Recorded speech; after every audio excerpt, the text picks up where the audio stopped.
Good afternoon, everyone, and welcome to another Nacho Tuesday. And today I have Nayland here with Storylane. And without further ado, Nayland, we'd love if you would introduce your product and what your guys' company does over there.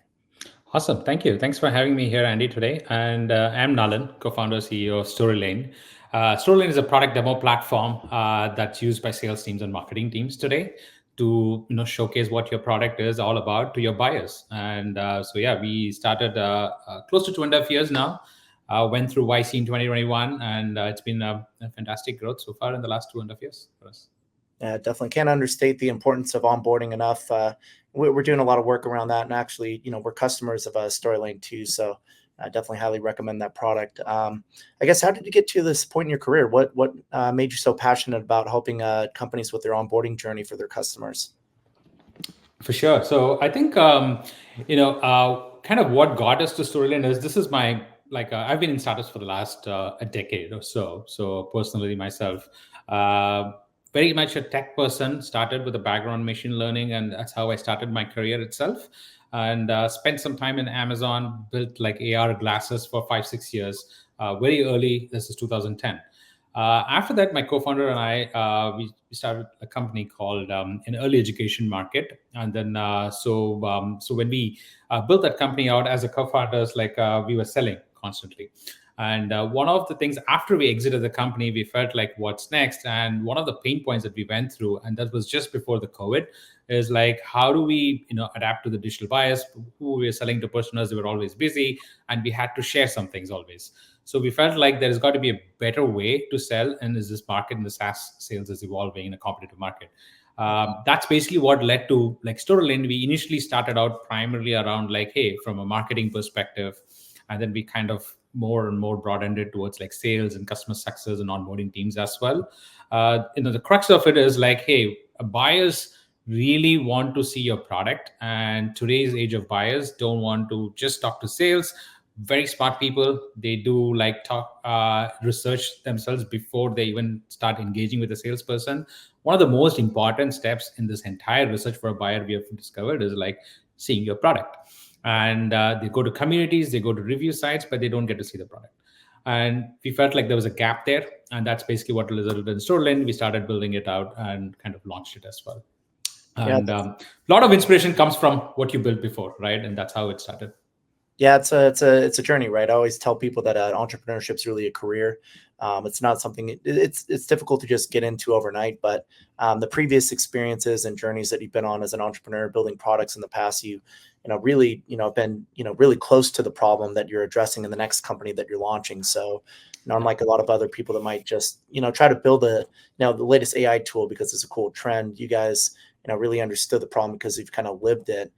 So really, you're the first customer for your own product that you're building the next solution for, and realize that there's obviously a lot more people out there that need that as well too.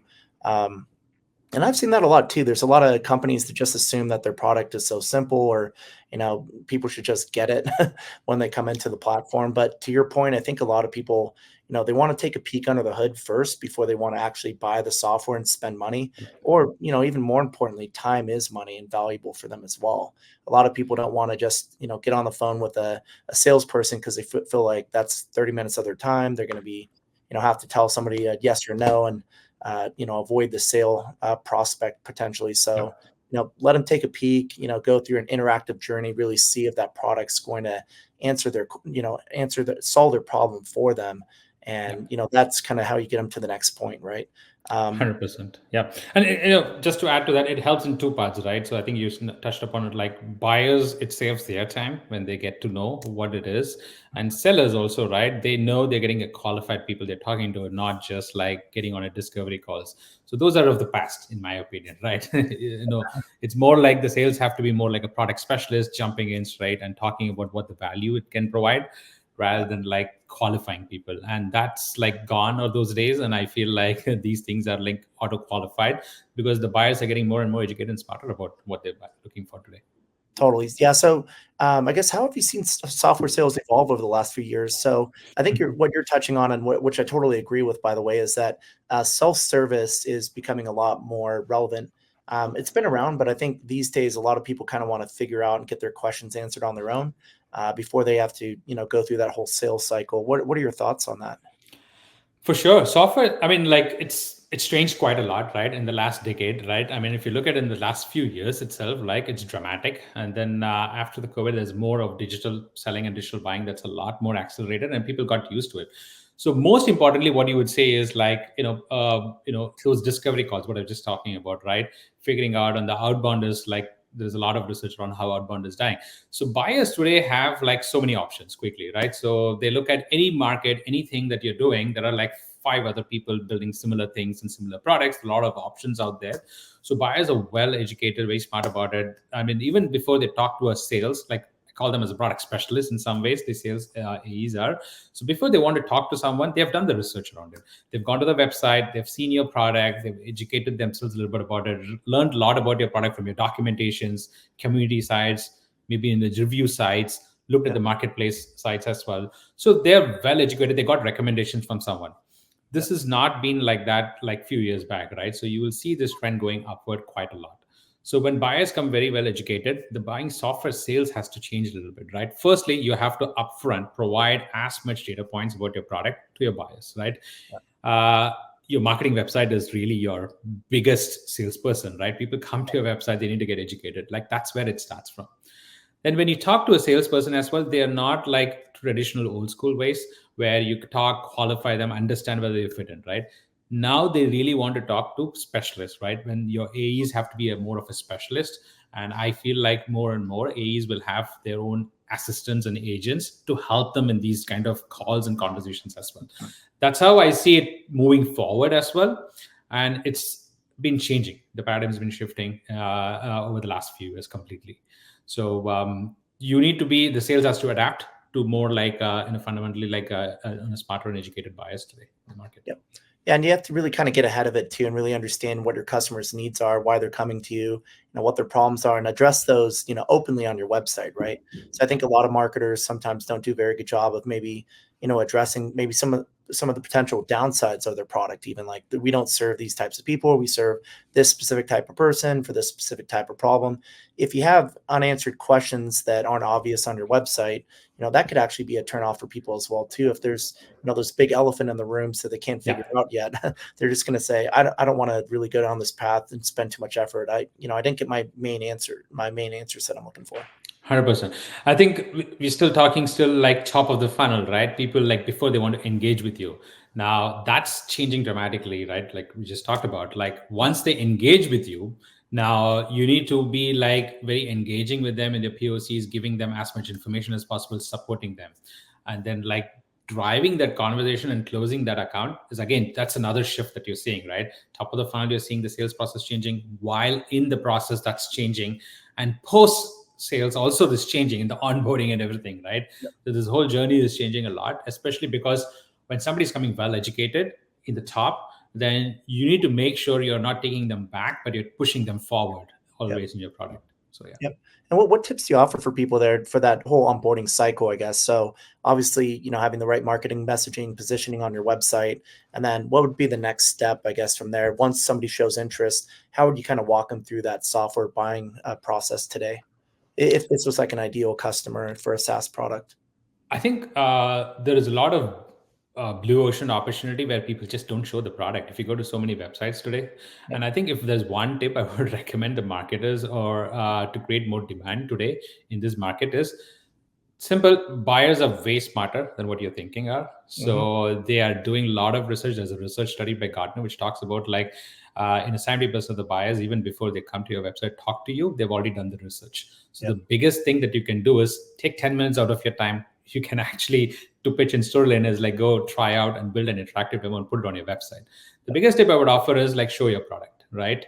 And show your product very early. Show your product in nurturing them in campaigns. Show your product in upselling them. And I think they don't want to be treated like a black box anymore. So that's my number one.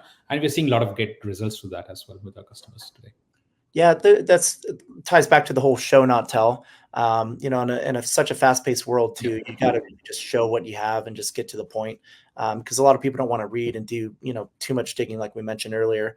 I think there's this other aspect too, where a lot of a lot of founders or maybe, product owners might be afraid of, their competitors taking a look at their product, taking a look under the hood. But let's be honest, like anybody could sign up for your website these days and go take a peek if they want. But, it's more just assume that's going to happen. Just put it out there and show people, what you got under the hood there. Like, what are they going to get if they decide to, invest their time to actually go through to create an account and go in and check out your platform in further detail. 100%. Exactly. So those are like, I think we're seeing that slowly, like that kind of friction slowing down. We don't run across. I mean, it used to be a couple of years back. Hey, I don't want to show my product because it's my secret sauce, right? Yep. Those are things that are going to change, right? I mean, like if that is a secret sauce, you're going to lose something, right? Which is like buyers like not going to come in and engage with you. So I think companies are realizing that. Yep.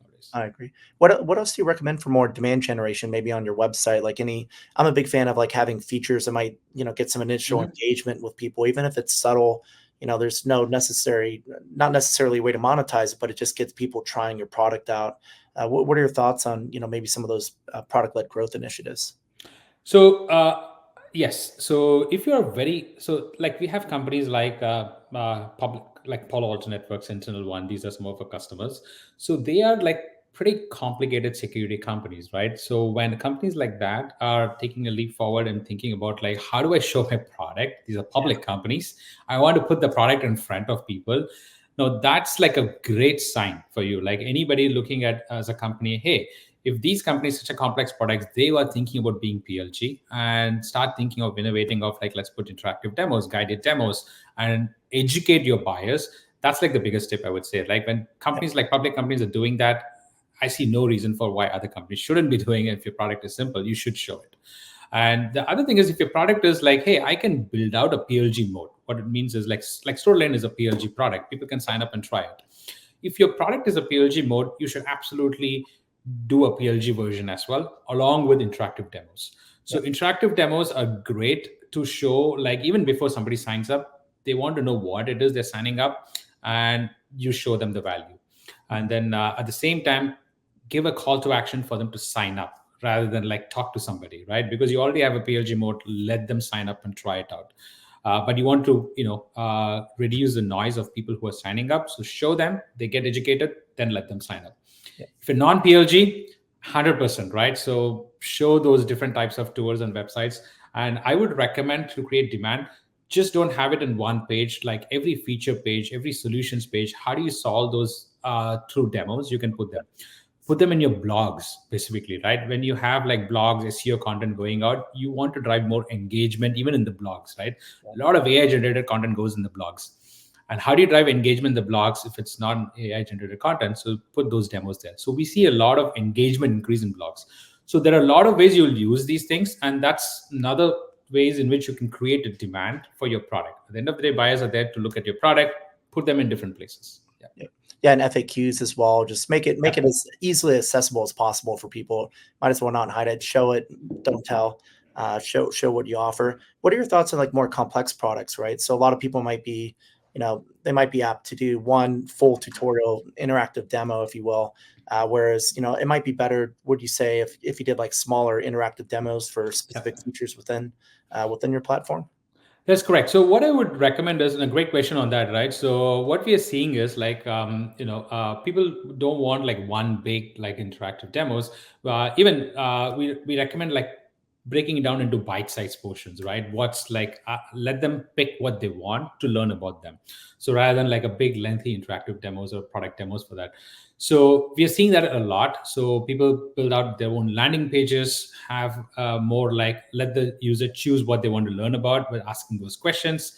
And that we are seeing a lot more happening, like kind of like, hey, my dedicated resource page of demos. So people can come and choose what they want, right? Yeah. So definitely I would recommend that, because like it's very hard to consume the entire thing and allow the user to make those decisions themselves. Again, being more flexible there is important there. Yeah. Totally. Yeah. And I think kind of a common thing that's coming up in this conversation here is, allowing people to kind of try before they buy, like take off a small nibbles, if you will. So like, maybe try an interactive demo for a specific feature, learn about, the specific offerings that you have. And then, maybe get them engaged with their product with a simple free trial, like something they can try on the website itself, so they could see how your product works before going through the whole sign up process.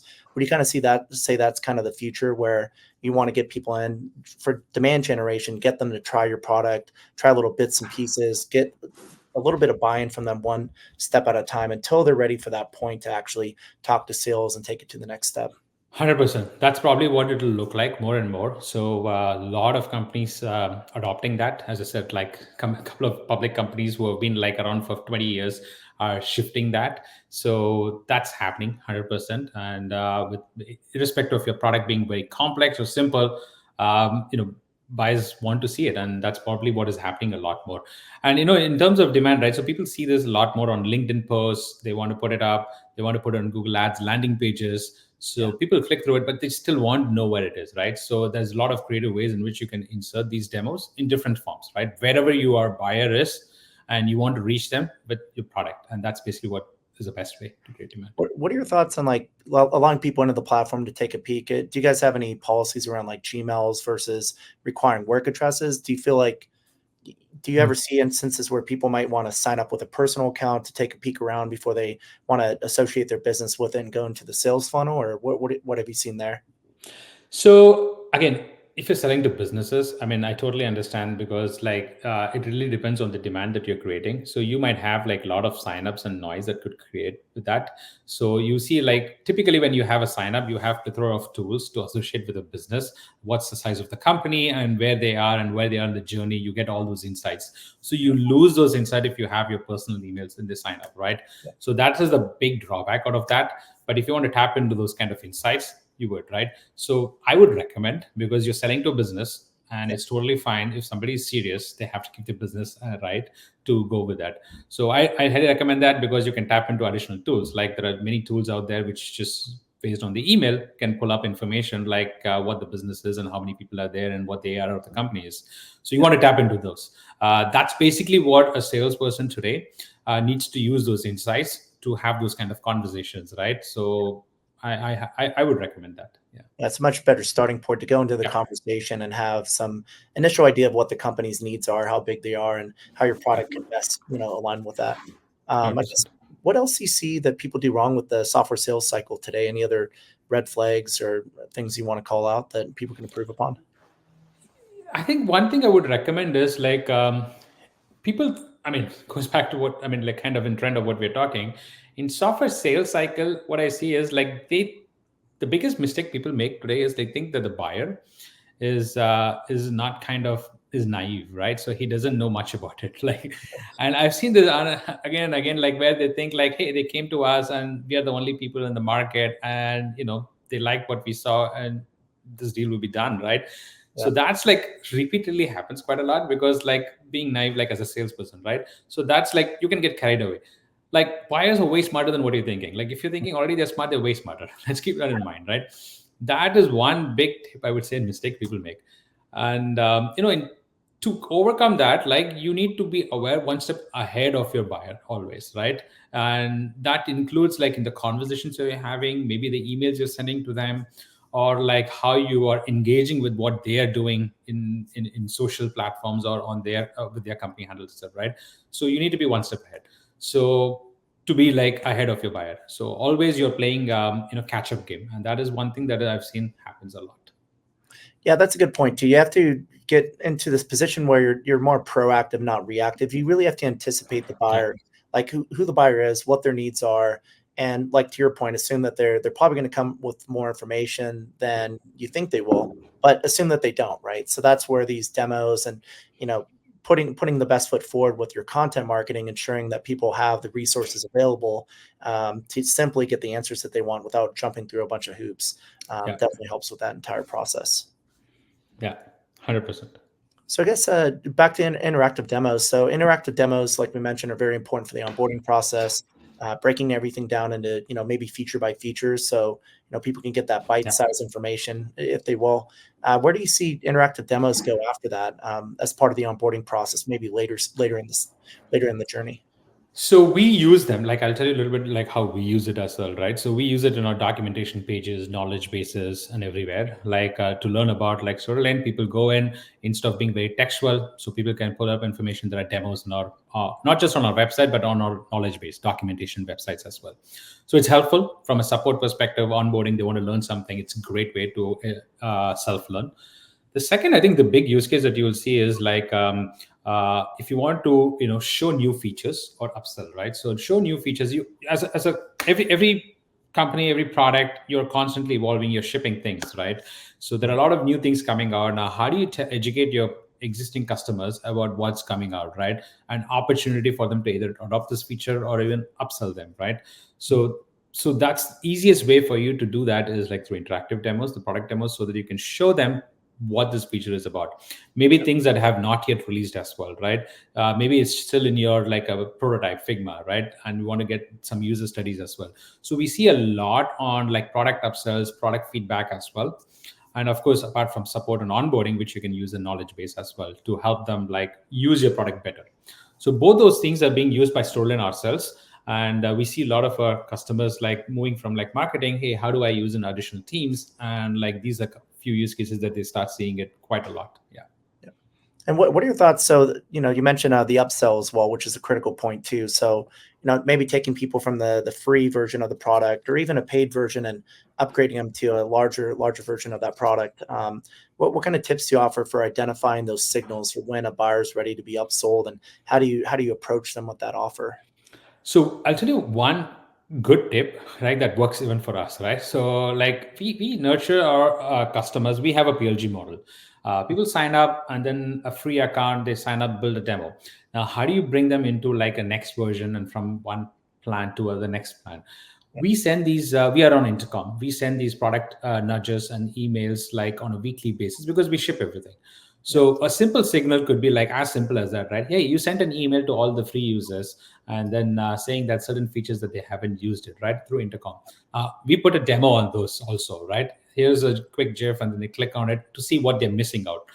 Anybody clicks on it, anybody interacts on it, we get notified right away. Okay, what does it mean? It means like they're excited. They are ready for the next plan. There is an interest that they have shown by spending a few minutes. And the next extra bonus point is if they have forwarded this email to a few more people in their team and multiple people from the same account viewed it. So those are easy signals to quickly reach out to them and then like open up additional features and do those upsell motions as well. So you don't have to overthink these things. Like it becomes like so simple. Take one simple cue and run with it and see what's driving. And a lot of times, you have like signals of company sizes and everything. Strategically, you can do it. Like we found this to be like easy and biggest driver for us, right? Sending an email, people clicking on these demos because they are on our platform for demos. And the moment they engage with us, like we just kind of use our own product for driving those upsells. And I think also like the way the products, the pricing structure is set too, right? So I think you guys have done a really good job with, giving people relevant features that are very helpful in some of the lower tier pricing structures. But then, there's that incentive for the next level up where you have some really enticing features, but they could live without them, right? But for the right type of customer, they're willing to pay more for that. And I think you guys have done a really good job with your whole pricing structure there. I wanted to make a note of that, but other companies can think in terms of that too, right? So if you're using a PLG motion, get people in to try your product, realize some sort of value, time to value is very short. They get the value they're looking for and they realize that they want more. Now they've invested into your product more and they're ready for that upsell to actually pay for what they built. I think another thing you guys do really well too with your product, and other companies can learn from this as well, is the investment into building out these demos. So once people could really visualize the demo and what it can do for them and their business, I think it's a lot easier for people to want to pay for something that they've already spent time and effort to build, right? So that becomes a really good triggering point right there too. For sure. Yep, exactly. I guess, can you give us any other strategic sales tips that SaaS leaders should know about if they're looking to grow their sales this year? Strategic sales tips. I think I just gave a small tip about upsell. So do those demos. But I think one thing I learned, I would say in the beginning of this quarter is like, it's there. It prioritizes. Let me put it this way. Like we knew that. So one is like when a deal comes through, right, where you're talking, a salesperson is engaging. we have the salesperson, go by himself and try to close this deal. One thing that is people have to prioritize is these buyers, since there is so much options out there in the market in general for any software, and they need to be welcomed, not just during onboarding, but even when they start engaging with your sales team. What I mean by that is like you need to multi-thread in your communications with them or in your conversations with them, right? So maybe an AE having a conversation, and a CEO or a founder or a VP sales, whoever is in their organization, also should connect with them on the LinkedIn, nudge them around this. I had a case where like we were buying a software, and that's when it hit like not just the AE, but the VP sales, the founders, the investors, including, who reached out to offer to help. So it kind of welcomes you even once you are in the door. They're like trying to welcome you into their like product, and then by giving different value-added tips at different points in time. So it's not like a single person AE's job anymore. I feel like it's the entire sales, and anybody who's selling about the value and the vision of the company is important. Yeah. So that's another tip I will offer. I mean, this landscape is changing quite a lot. So I think this is something that I would recommend, like a lot of companies pick up and start doing that. Yeah, and I think speed to get help people out is really important too, right? Whether it's, if somebody's really interested in a sale, being a sales prospect, getting them on the phone with somebody if they want to talk right away, or having a chat-based tools have become very popular on websites. Yeah. Even if it's AI-based initially, then you can get a customer support rep in there to answer any questions. When people are right there actually looking at the software, that's the best time to, convert them. Before, like you mentioned, there's a lot of other options out there. People will leave the site and start shopping around to other places. But if you have their attention, that's the best time to be able to, hopefully close the deal and get a meeting with them. Yep. So I guess that's one thing you want potential customers to know about Storylane, and why they should pick your platform over others out there. Yeah. So I think I'll give you like 3-part reasons. One is, right, so why Storylane? We are one of the easiest to use platform, right, in the market. Like if you have 10 minutes today, you can go sign up and try it out, and you'll do yourself a favor by showing your product to your potential buyers on your website. That's all it takes to go live with it. And we offer like an easy pricing that you mentioned, Andy, as well. So allows you to grow and scale along with that. So number one is that ease of use, right? We are ranked like among the top 5 products in G2 in the last, among 100,000 products because of the ease of use itself. Yeah. Now, number 2, I would say is like we are one of the platforms that scales pretty well, so that it's not like, because you are able to build these demos easily, you can scale very well across like your marketing, sales, customer success, onboarding, product upsells, and all those motions. So those are another reason where we have a great horizontal play as compared to anybody else in the market. Yeah. And of course, third is like, you need to go in and use a product or a platform that you believe or trust in that is innovating. So if you look at this in the last 1 year, the incredible amount of products that we have released and features that we have released, we're constantly innovating and shipping. Yep. Keep in mind, this is a new category. So the company in the space who innovates faster and who innovates and ships faster, adapts to it, is probably what you want to be partnering with. So we do all those 3 things. And as a potential buyer, you should look at these things. Yep. Yeah, that's a great point. Nacho, we actually use Storylane as well. We've had a fun time putting together all those interactive demos, which is really helpful for our customers too. And I've been a big advocate of that for a while. So yeah, definitely, speaking from the point of a real user here. So definitely highly recommend what you guys are doing. I guess what's next over the next 5 years for you guys? I think this category started like a few years back. It's evolving, and you have to, again, going back to my last point about like how innovative you are in adopting. So for Storylane, we look at it more like these demos and how AI is all around, right? So we look at it like how a demo agent could be there that could help you with these demos and help the sales teams to launch any demos and assistant buyers, right? We see enablement of buyers changing a lot through demos. And what the next 5 years is going to happen is you're going to have AI agents, demo agents that are going to help both the sellers and the buyers. That's going to help in educating the buyers very early in your cycle or later in your cycle through demos. That's going to be a lot. That's how we see it evolving over the next, probably not 5 years, over the next couple of years itself, right? In the AI world, it's shrunk by like 1/3, I would say. Yep. Yeah, I definitely agree with that. Everything's going to get faster and faster. So time to market's key. Getting people's questions answered sooner than later is key. Putting all the answers up there right up front and bite-sized information, I think is going to be really critical. So, people are going to have a lot more options out there. Software is exploding right now. So, use the interactive demos, use the proper onboarding techniques to really help convert those sales. But Nayland, really appreciate you coming on today. Highly recommend your product. As I mentioned before, we're a user of it over at Nacho. If anybody's interested in helping their onboarding efforts, definitely check out Storylane. It's in our B2B SaaS marketplace. You can grab it today for 20% cash back. Again, highly recommend this product. We've been using it. It's very intuitive. It's very easy to set up. And, your support team's actually been really great to work with as well to answer some of the talking about sales onboarding. So answering some of those key questions that we had as buyers ourselves, getting on to using our platform. So you guys definitely practice what you preach over there. And I appreciate that. Awesome. No, thank you. I appreciate it. And thanks for having me today.